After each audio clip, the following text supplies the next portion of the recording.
We started this morning looking at democracy at the national level to set the stage for a conversation focused on Texas. And we turn our attention to Texas with our second panel, the Texas voter turnout problem. How can it be solved? For a state with such a strong sense of identity, Texas has a dismal history when it comes to voter turnout. We'll look at why that's the case and what can be done about it. So let's go ahead and meet our panelists. Rochelle Garza is an attorney from the Rio Grande Valley, currently serving as president of the Texas Civil Rights Project, a legal organization dedicated to empowering Texas communities and creating policy changes in the state. Garza was appointed to the U.S. Commission on Civil Rights by President Biden, where she will serve as commissioner until 2028. Melissa Marschall is professor of political science at Rice University and director of the Social Analysis Program. Her research and teaching focuses on urban politics, educational policy, political behavior, and representation. She is currently principal investigator of the Voter Engagement Project funded by the Houston Endowment. And our moderator today, Matthew Watkins, is the Texas Tribune's managing editor of News and Politics, overseeing the day-to-day planning for news coverage. He began working at the Tribune in 2015 and previously served as a reporter, breaking news editor, and politics editor. He has also worked as a reporter at the Dallas Morning News and the Eagle and Bryan College Station.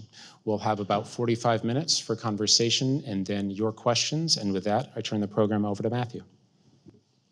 All right, thank you, Matt. And thank you to our panelists for being here. I'm looking forward to this conversation about voter turnout in Texas. I'm going to start off with a few statistics that kind of paint the picture of where we are in the voter turnout equation.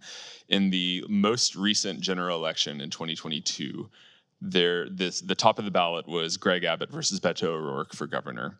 4.4 million Texans voted for Greg Abbott. 3.6 million Texans voted for Beto O'Rourke, and 9.6 million registered voters in Texas didn't vote at all. And that was good enough for 42.5% turnout in Texas that year of registered voters who turned out, 40th in the country in terms of turnout that election season. In 2020, the percentage of the voting age population that voted, so that includes people who are registered and not registered, 51.3% of those people voted. That placed Texas 51st in the country when you include DC as well. So a pretty bleak number. We are, of course, in an election season right now. It is primary season right now. You can vote today if you would like to, if you haven't already. And we are seeing so far in the March primary, a primary that will likely determine, almost all of who represents us in the Texas Capitol next year, the senators, the House members, and things like that. So far, about 5.2% of registered voters have cast ballots. A typical primary election is around 20% turnout, up or down, depending on how high profile some of the races are, particularly at the top of the ballot. But it's not just the raw numbers, it's who's voting as well. Derek Ryan, a Republican kind of voter data expert, puts out a report every day during the early voting about who's voting and what their demographics are and everything like that. So far, of the people who have voted in Texas in this primary season, the percentage of voters who are over the age of 70 who have cast ballots so far is 40.6%. Of the people who have cast ballots, only 3% of them are under the age of 30. And so that tells you a little bit about, some of the challenges we face. We were a particularly young state. We're going to talk a lot about the different reasons for that and everything like that. And I want to start with you, Ms. Garza. Rochelle, you have a lot of different interesting perspectives on this. Of course, as head of the Texas Civil Rights Project, your organization is involved in litigation, advocates for measures to increase access to the ballot and things like that. But you also have experience as a political candidate. You were the Democratic nominee for Attorney General in 2022. That was a very important election. The Attorney General has massive amounts of power over the lives of Texans and really over the lives of Americans, right? Getting involved in a lot of lawsuits that can affect laws, outside our borders.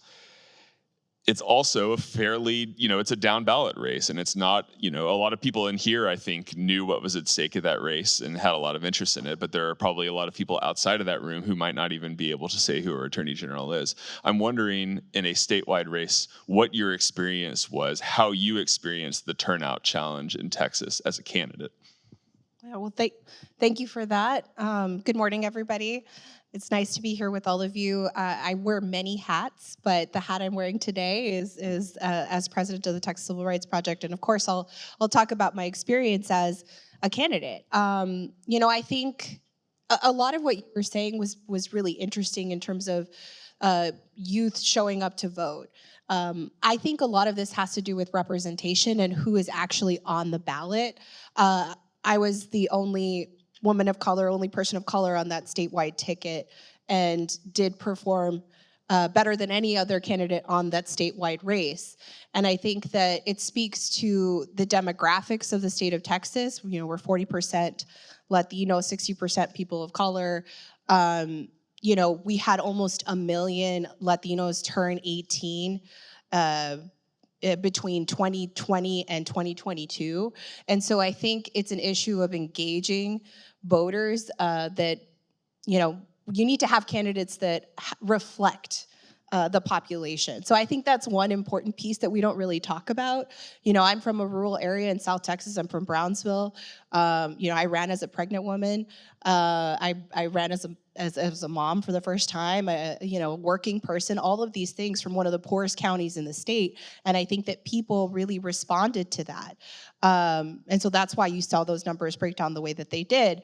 So I think that is how I'll answer your question, is that I do think that this has to do with who's on the ballot, but it's not just at the top of the ticket, it's all the way down ballot. And you see that even in local races, you see that in congressional races.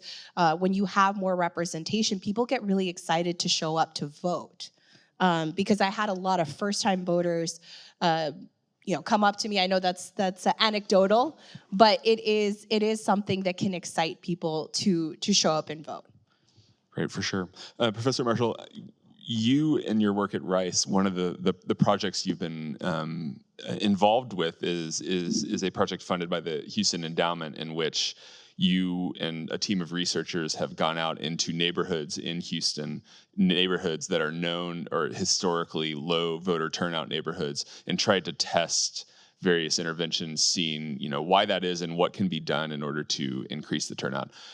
Before we get into this more specific reasons, I do want to kind of drill down into a lot of these reasons for why Texas is such a low turnout state. I wonder if you could give sort of a big picture view of that work you're doing and kind of what you have seen through that process.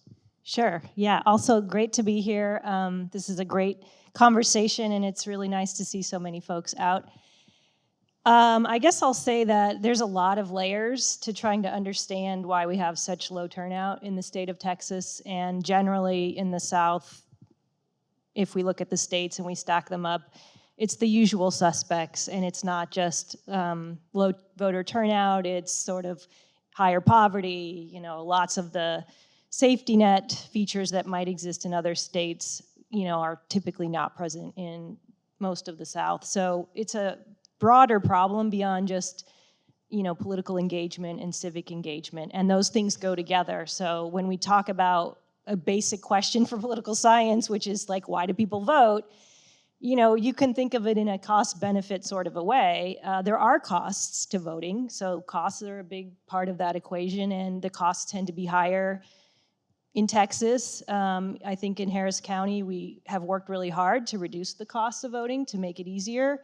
And so that we've made some progress. If we look at Harris County compared to some of our collar counties and across the state, we're doing better than we have done before.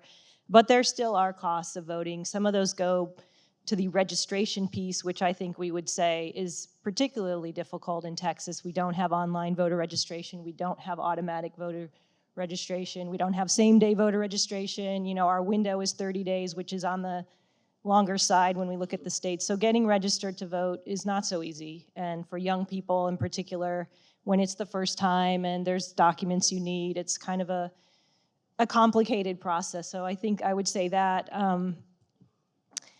In terms of like the benefit side, I agree with Rochelle that representation matters and who's on the ballot matters. I know lots of young people these days are like, there's so many old people, why do I want to vote for them? Like, where are the young people? I think that's a part of it, but it takes a little bit to get to the point where you even know who's on the ballot, right? And so I think the problem of apathy or just knowledge about, one, there's an election going on. I guess if you went outside here and polled people, if they know that the primary is on right now, a lot of them would be like, I didn't know that, right? So we don't even know that elections are happening, that this is what this type of an election is. In Texas, we kind of have elections going on all the time. And so that piece, like the knowledge about the basics of what we need to do as registered voters or as citizens is kind of missing for a lot of people. And so I do think that that part is important. And I know I'm kind of rambling, but I will also say that, you know, we just finished our local election for some of us, the constitutional amendment election in December or in November. So if you look at like the last 12 months, you know, we had spring elections last spring, some folks, we had the general election in November, then we had a runoff election, now we're having a primary. It's a lot of elections. It's a lot of elections. So if we wanted to boost turnout in our local elections, for example, having them on cycle is the single most important factor if we wanted to increase turnout in local elections. It's a huge problem. And I think it also would go to like encouraging more people to run. So if you're a candidate and you're running in an off-cycle election, you got to generate all the noise yourself. There aren't higher level like federal offices that are going on that you can kind of piggyback on. So that decreases the incentive or the benefit calculation for a candidate because it takes a lot of time and energy to run for office. And that weeds out a lot of the folks that don't have the time, the money, the energy, the organization. And so I think that gets to the problem of representation as well.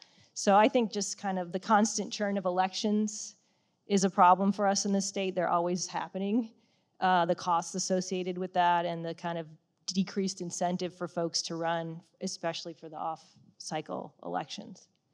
And if I could jump in, I mean, I think all of that is very well said, and I agree with all of that. And I think the elephant in the room is voter suppression, because Texas is the hardest state to vote in, one of the hardest states in this country to vote in. You know, Texas Civil Rights Project has been working on working with community groups. We've been embedded in the community. We have a community lawyering model and identifying issues that are happening. And it's very obscure things that happen. It's like there's no sign in Bexar County in front of a polling location about drive-through voting, right? These are kind of little things that happen across the state where in the aggregate, they really suppress the right to vote because people do not understand that they have access to, you know, drive-through voting, or they don't know all the intricacies around mail-in ballots and how they're supposed to request one. I mean, you know, it's not easily accessible for folks to know if you're pregnant and you're about to give birth, you know, within 3 weeks of an election, you have a right to request a mail-in ballot. A lot of people don't know that. So there are a lot of these little intricacies, these roadblocks, just in knowledge, but also in terms of what our state government has done to stop people from having access to the ballot box, in addition to redistricting, which I know you're an expert in. But you know, these all work in the aggregate in order to impact the ability for people to show up to vote. So it is in part apathy, it's in part representation, but it's also the suppression tactics that we've been watching happen. Right. Yeah, I want to step back here for just very quickly, because I think as we talk about those low turnout numbers, as y'all have both already mentioned, I think there's three kind of things people point to in Texas is for why are those numbers down, and they've already sort of been brought up here today. I would say one is demographics, right? We are one of the youngest states in the country. I looked it up last night. We have the second lowest median age in the country. Young people tend to vote less often than older people for a variety of reasons, some of which we can get into here in a minute. There's also then whatever word you want to use, apathy, hopelessness, lack of representation, this feeling of, either I don't care or I don't see the point in showing up and doing the work that's required to vote. And then the third, which I think let's drill into first, because we're sort of already on the topic, is the barriers to voting, right? As it is a common refrain you hear from people who talk about this, that Texas is one of the hardest places in the country to vote. Professor Marschall, what stands out to you? Why is that? I mean, Ms. Garza, you've already mentioned some of it, but what is it that Texas does to make it one of the hardest places to vote? Gosh, I don't know if I could identify a single thing. And then also, again, like the layers piece, it varies by county. So, we tried drive-through voting in Harris County.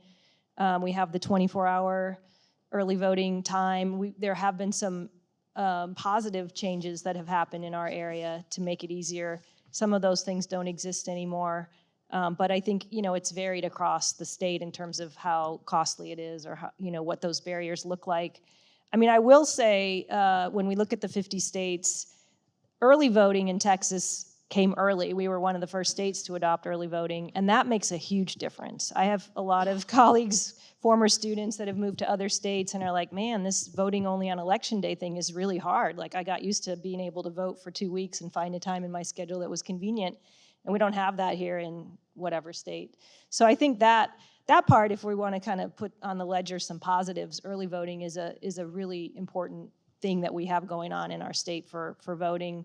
But it's still difficult for lots of folks to vote despite that. And I would say that in studies that have looked at early voting and its effect, because in reality, or in theory, I guess, the cost should be greatly reduced. So if you ask people why I don't have time, I can't get off work, like those things kind of don't exist in the same way when we have early voting. But what happens is that, and some of may have this happen to you, I'll do it tomorrow, I got plenty of time.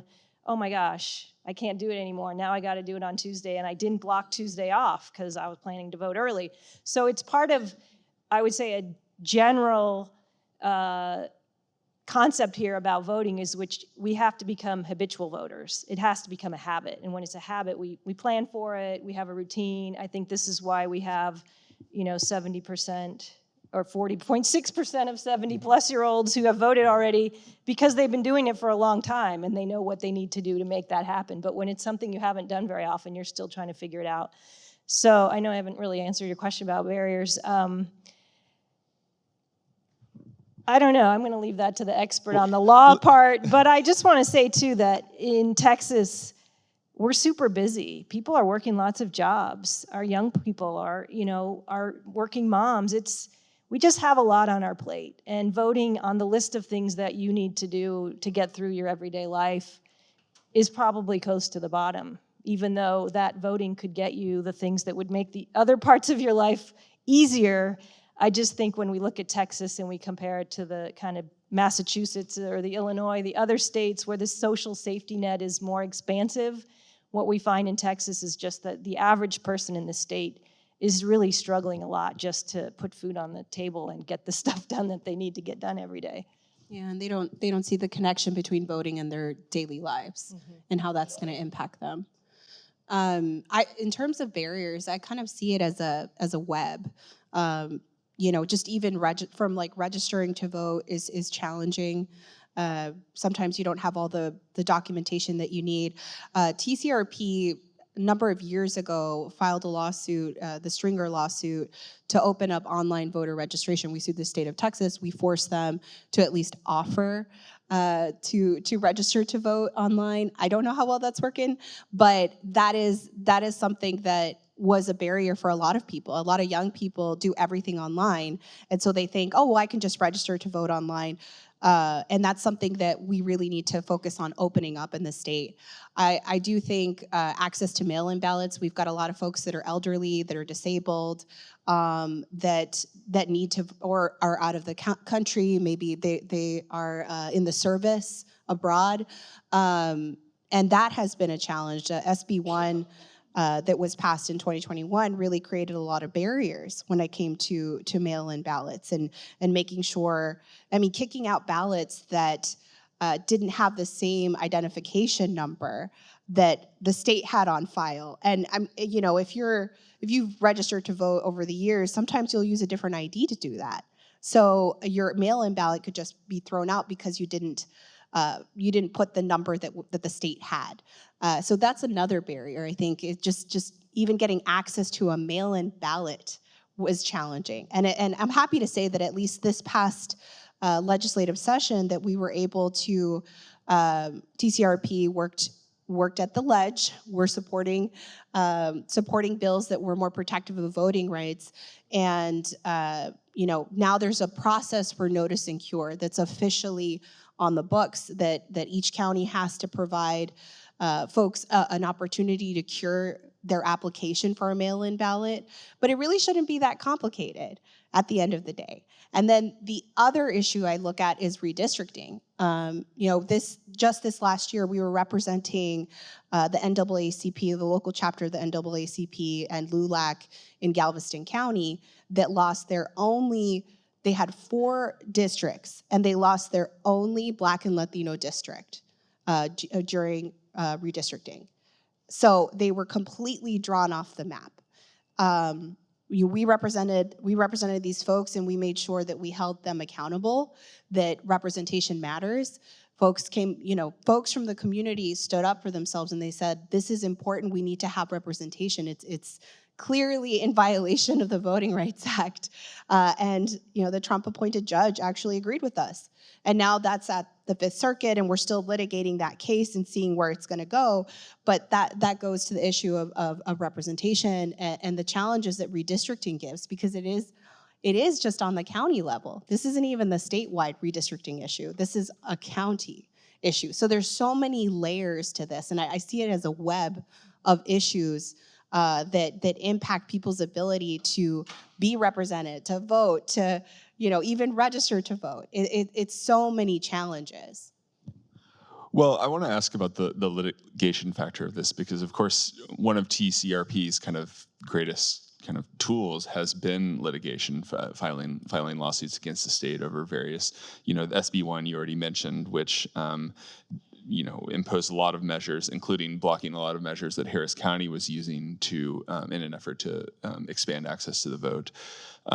That is currently in litigation. I believe we're closing arguments were not too long ago, and we're waiting on a ruling from the judge. The voter ID law was tied up in courts for years.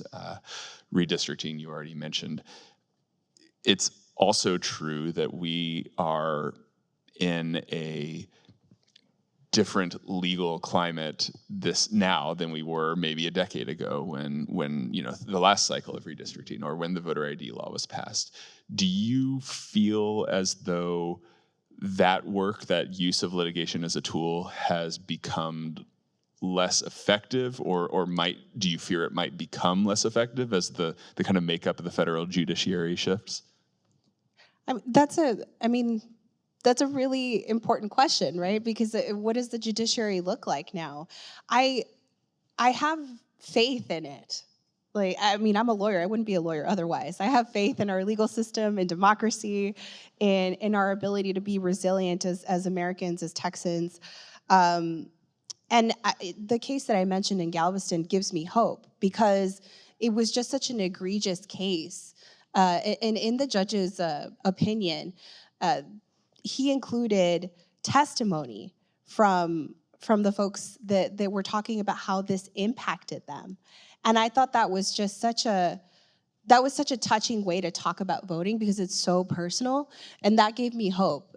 I think that you're going to see some judges look at the right to vote in a different light than they do some of these other rights. Unfortunately, reproductive rights is not in the same realm or treated the same way that voting rights is treated.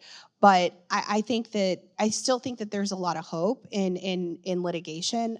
We use a number of tools, and that's what we have to do. We have to use every tool at our disposal, whether that's organizing volunteers to pay attention to what's happening at polling locations, and then working with legislators during the Texas Ledge and pushing for more supportive voting rights laws, and then also litigation. I think that all of these things together are really can really be a vehicle for change, and it's proven itself to be thus far. So I think I still have faith in it. I wouldn't be here otherwise. Okay, I want to ask a question to both of you, pose it to both of you, which is sort of the magic wand question, right? If you had a magic wand, if you could change one thing about the way the state conducts elections or the rules it has around elections, what would you choose that you think would have the greatest effect of increasing voter participation in the state? I'll start with you here. That's a hard question. Gosh. I mean, I would push for really making the registration piece easier, because that's the first step, the online registration, same day. And I do think, if I can add a second one, opening up the mail-in. And we don't even call it vote by mail in Texas, because we have absentee balloting, and that's quite limited. So I think those two things would go a long way. And I would just say, as a third, if I can have a top three, would just be like rationalizing the number of elections that we have and making more of them concurrent. That will raise the problem of a longer ballot, and we know that we have a long ballot already. But at least people are there voting all at once. Yeah, when I was driving in with another panelist who'll be coming up later, and she was telling me about how she had a young worker in her office who she had to teach how to address an envelope. That this person who had gone through 4 years at UT as a journalism major was asked to write down their address on an envelope and didn't know how to do it. And it made me think about the lack of online voter registration as, as people use the mail less and participate in that kind of way more, that it seems ridiculous and crazy to us, but could have a real challenge there. Okay, so now we'll pass the magic wand to you. What would you do? Well, I agree with all of the things you said, but I'm going to go in on this education piece, right? Making information more accessible to people. One of the things that we don't have that other states have that I think is admirable is that they have an explainer on the ballot initiatives or on what these positions do. I was voting during the ballot initiatives in the fall, and there was a man who was next to me, and he was just trying to ask the folks that were running the election, do you have a guide that I can look at? I just don't know what these things mean. And you realize a lot of the lack that we see is in education and in providing information to people on like how to vote or what these things are. But it's also like putting in efforts and money behind getting that out to people, because you can have the information, but getting it in front of people is a whole other thing. So putting in effort into that front as well. I do, though, at the risk of just sounding like I'm trying to invalidate everything we just talked about. I mean, I do wonder, when we talk about issues like barriers to voting and everything like that, I mean, you and I were having a conversation before this started about voter ID, right? And maybe before I get into this question, I'll just ask you this: is what you told me, or is that, the evidence suggested that the actual impact of the voter ID law appeared to have been negligible in Texas. And correct me if I'm wrong on that, but I do wonder whether we sometimes point to these challenges when maybe demographics might be a better explanation for a lot of these things, right? So as I mentioned earlier, we're the second youngest state in the country. A full 25% of Texans are under the age of 18.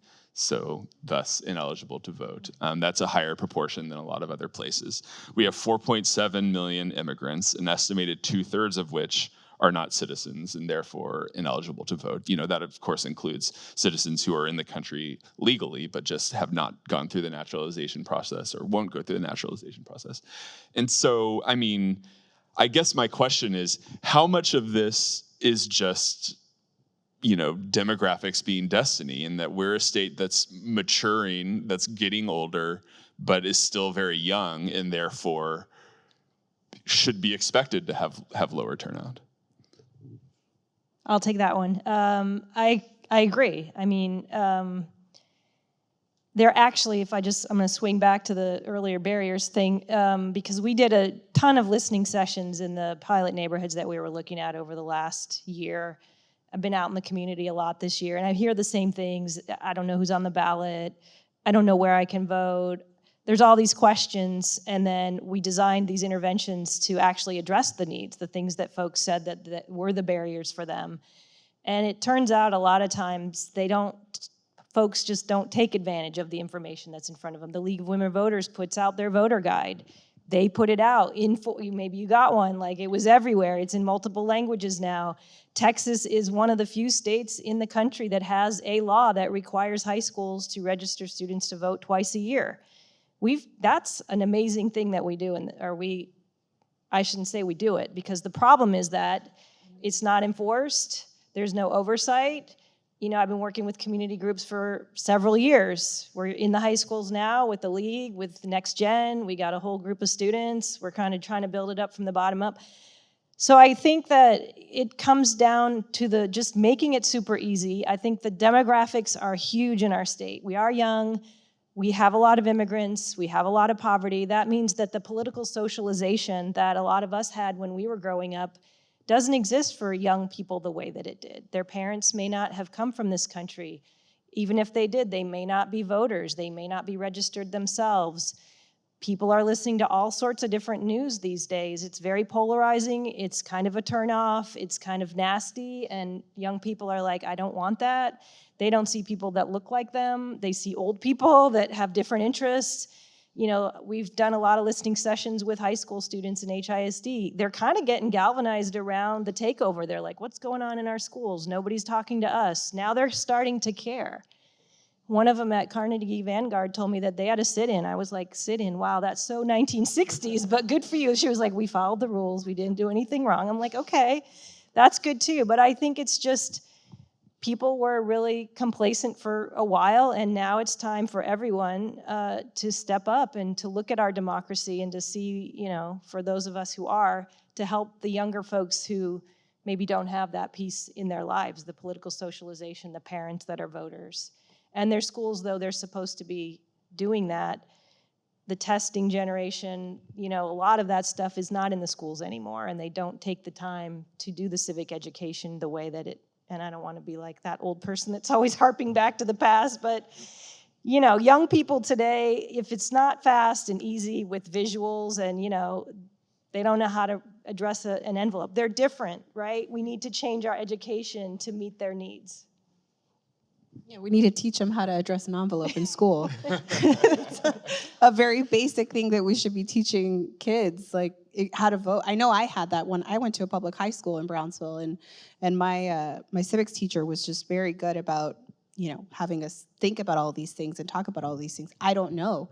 So the schools are also being defunded actively and having to make budget cuts. So that's another, I would argue that's another voter suppression tactic ultimately. I also just wonder about, Texas is a very hard place to run for office in, particularly if you're running statewide, right? There's 30 million, there's 30 million people in this state. There are multiple very expensive media markets. You need a lot of money, particularly if you're not running for governor or US senator. It's hard to come by that money. It's hard to convince people to invest in your race. And it's impossible to go, I'd imagine if you're running for governor in Vermont or whatever, you can go out there and spend a lot of time and shake a lot of hands, and that's just not really, that's not really, you basically have to run a national campaign for statewide office. Do you think that affects things too? We're in an atmosphere where there's so much kind of distrust of the media, so much disgust with kind of national politics and everything like that. And it seems like it's very hard, particularly at the state level, to push past that and reach voters in a different way. Yeah, absolutely. I think I was a first-time candidate when I ran for Attorney General, and who am I? I'm some Latina from the border, and I was pregnant, and I'm running for Attorney General. I had my career before me and had a really big case that went up to the Supreme Court on behalf of immigrant teens that needed access to abortion. I testified in the Brett Kavanaugh hearings when he was being appointed to the Supreme Court. I had this storied past, and it was tough to get people to invest in my race. I think that money is one of those things that needs to come in order to even communicate with people and let them know who you are and what your values are. And I was running on a pro-civil rights platform and trying to make voting rights protected, dismantling the false voter protection unit that our Attorney General has. I think there's just a lot of barriers in general for someone who's at least on the younger side. I am an old millennial, so it was tough to kind of get out there and be able to run a statewide campaign. But it is money. It is a lot of money to get heard, to break through. You essentially have to go viral in order to get people to pay attention to you. And some of these races are just not that sexy.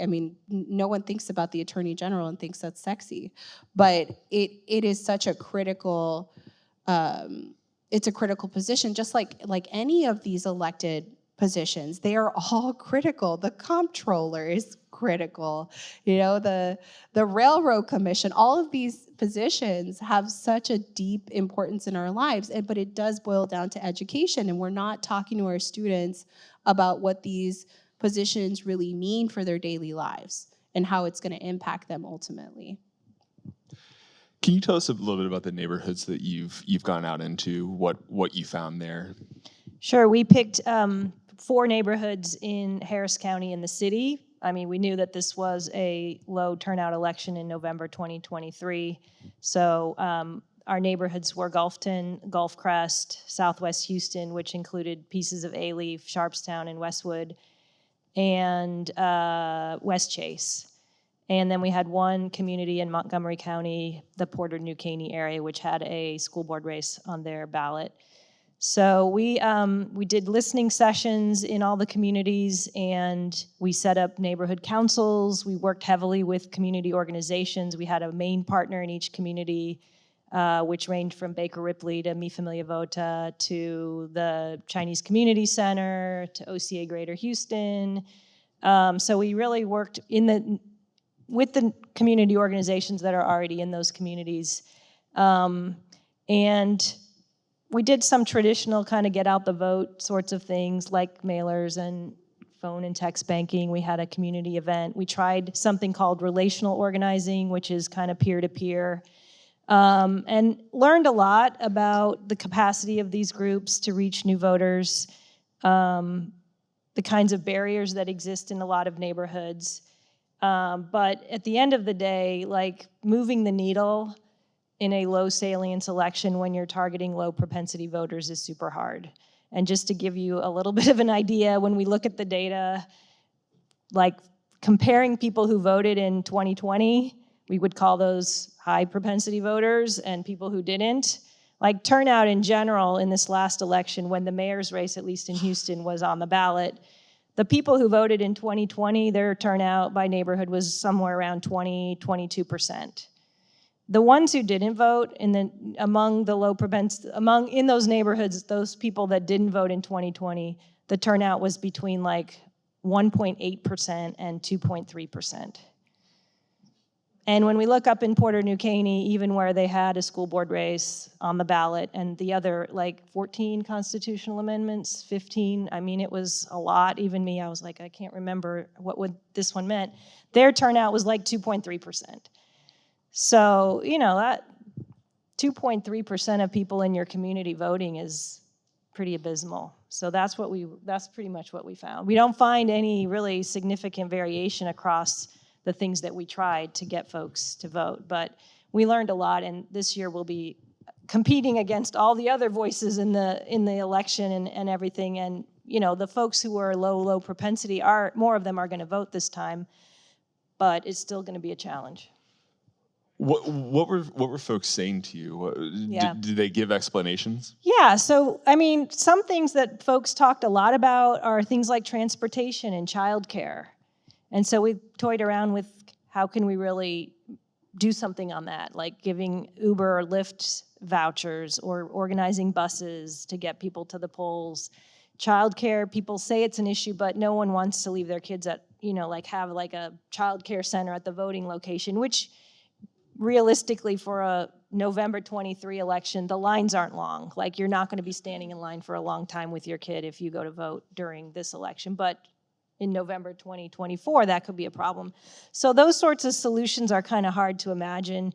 We did have a lot of folks, immigrant folks, who talked about like going into the polling locations and feeling like there's no one there who looks like me, or I don't speak English and I'm not comfortable, I don't really understand. It's very intimidating. We had folks from the Chinese Community Center, elderly folks, who felt very uncomfortable. Like, this just isn't something I feel like I can do by myself. So those were some things that we heard in different communities.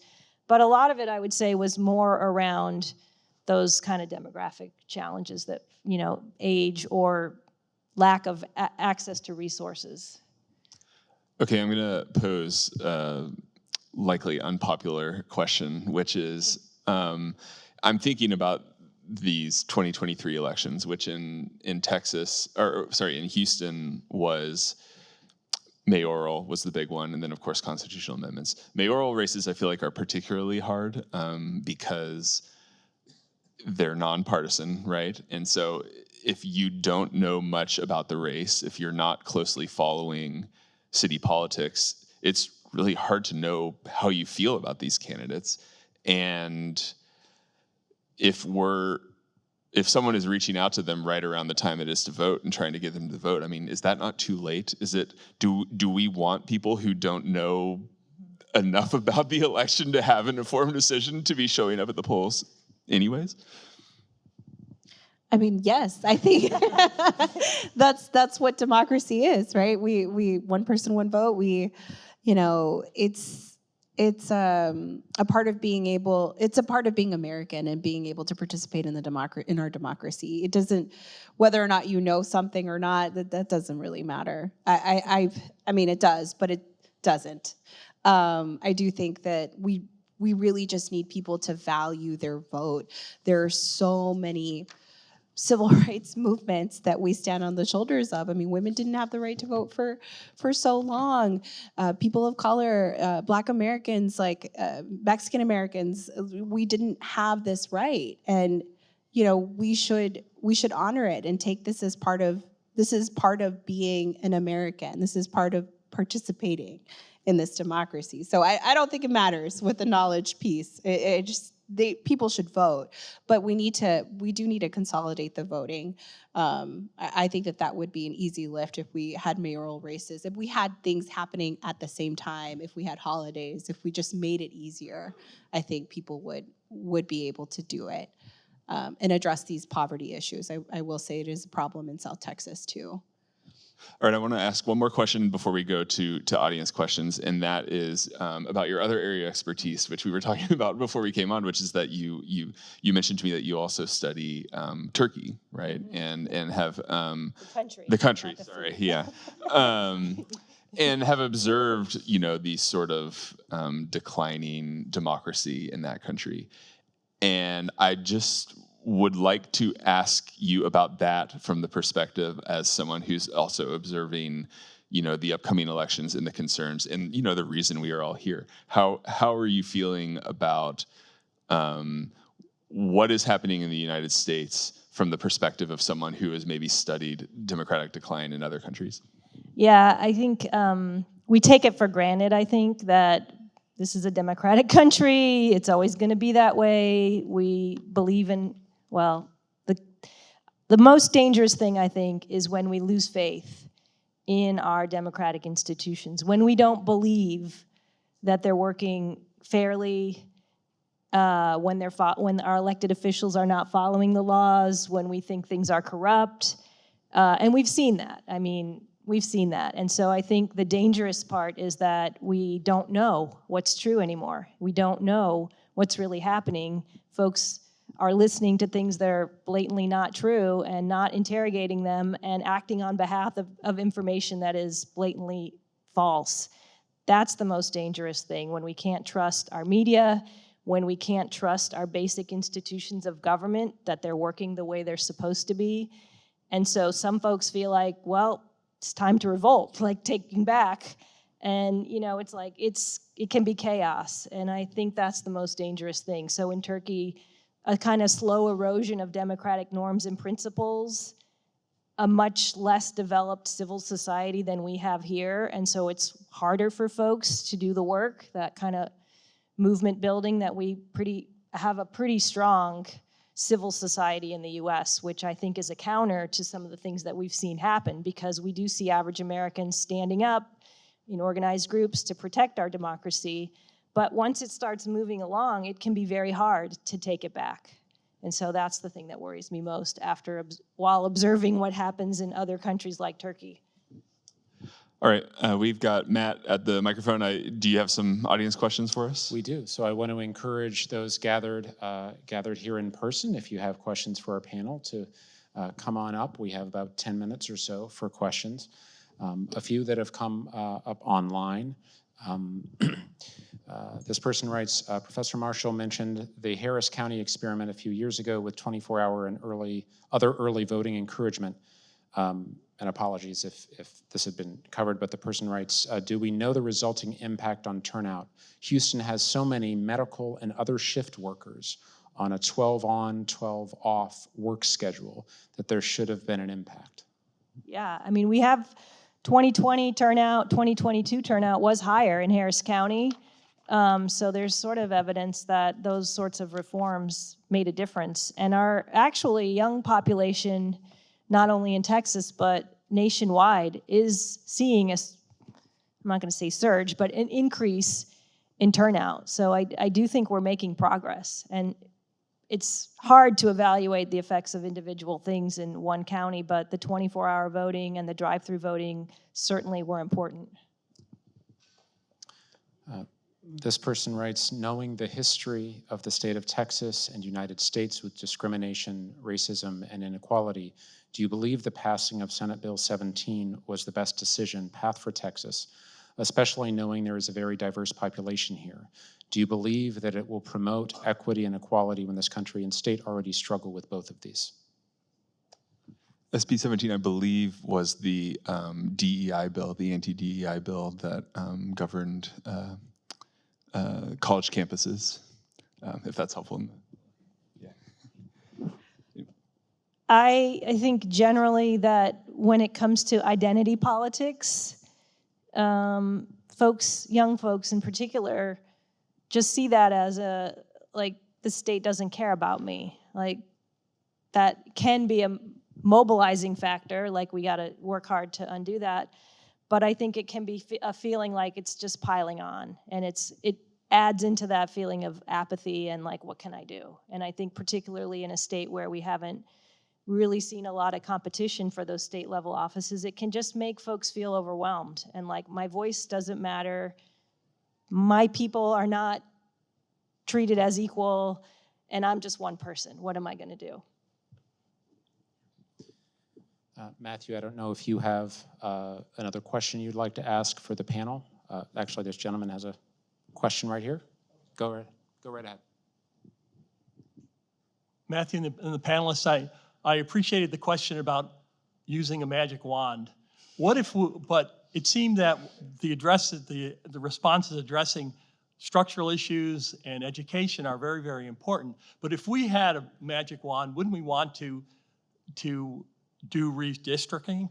And how does that feed into voter apathy and the structural issues and voter suppression that we're feeling?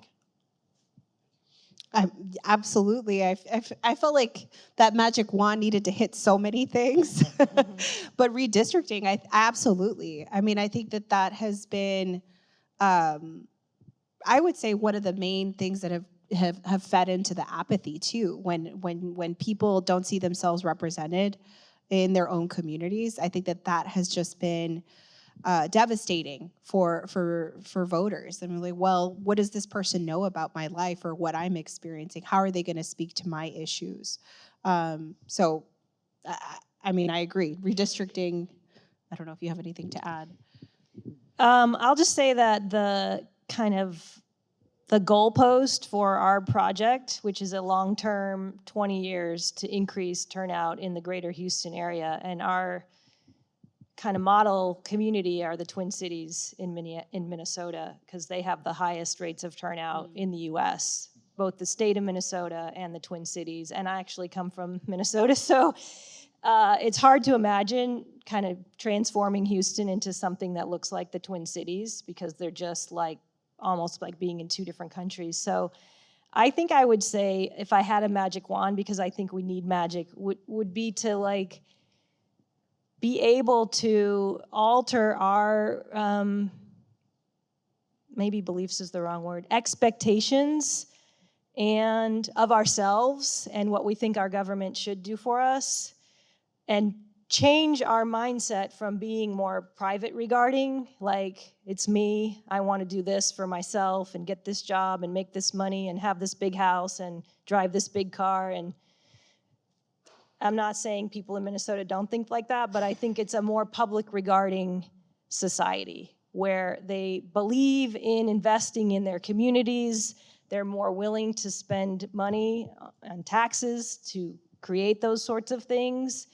And so it's a more of a kind of a sense of community, which could very well come from being a very homogeneous place, whereas we're very heterogeneous. So when we think about like paying taxes, it's sort of like for people like me, whereas here we're so diverse. So people tend to think, well, if I'm paying more taxes, it's not going to people like me, it's going to people like them, and maybe I don't trust those kind of people, or I don't think those kind of people should even be here. That's a hard thing to do. So I guess the magic wand could create a mindset and a set of shared values that really prioritize the we and the us in our democratic society versus the me and the my people. Yeah, and I was going to say, I mean, I think part of that is addressing the poverty issues that we have in the state. You know, people are so focused on just paying their rent or feeding their kids. It's impossible to think about all these other things, thinking outside of yourself and your immediate situation. You know, I mentioned earlier, I'm from South Texas. We have some of the highest poverty rates in the country. You know, we have really high rates of diabetes. We have enormous needs when it comes to medical issues. And the state of Texas had a surplus, this last legislature, and didn't invest in Texans. It didn't invest in healthcare, didn't expand Medicaid, hasn't done all of the work to address the poverty issues. But I think that's kind of the heart of it, is folks are just trying to make ends meet, and they're not able to look beyond that. I was wondering if any of you could comment on maybe not the probability, but the possibility of enfranchising legal residents, people with permission to work here, into the voting system, at least for local elections. I would put it like almost zero probability on that. Possible. I mean, there was a movement 20 years ago, and there are a number of municipal governments and school districts that have enfranchised non-citizens to vote, and it was gaining speed. There were some ballot propositions in big cities.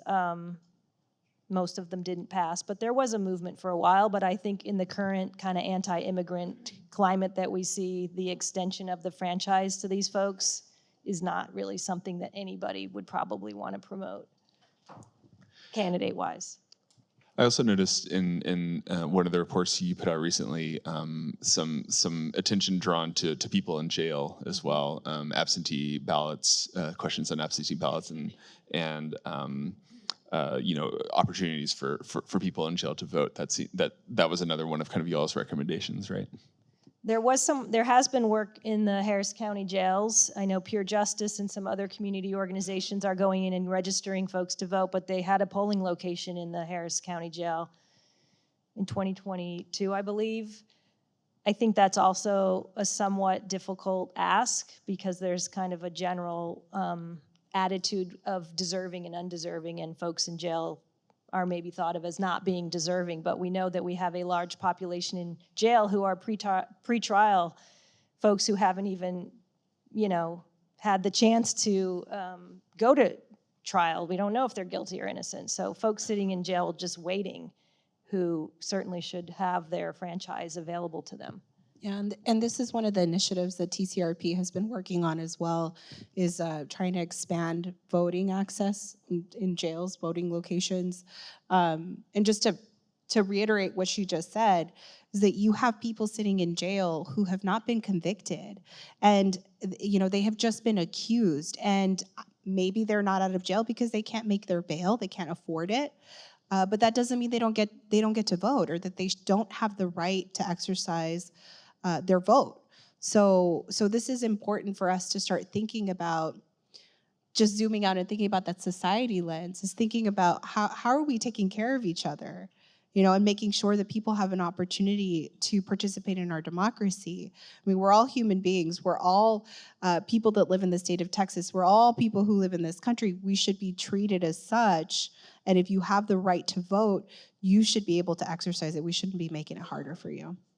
All right, we have one last question. Yeah, I've been an election judge since I was 23, and worked as a clerk also, even at the jail. And the thing that gets me is that there's too many elections and too many offices that are up for election, like judges. In some states, judges are appointed. And then also we have so many different layers of government here.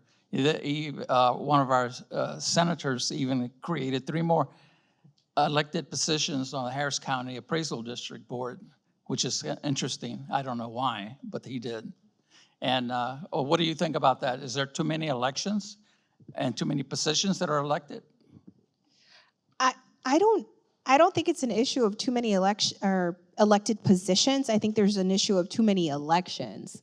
I just to echo what has been said here is, you're constantly having elections for these different positions from different initiatives at the county level, at the state level, at the local level.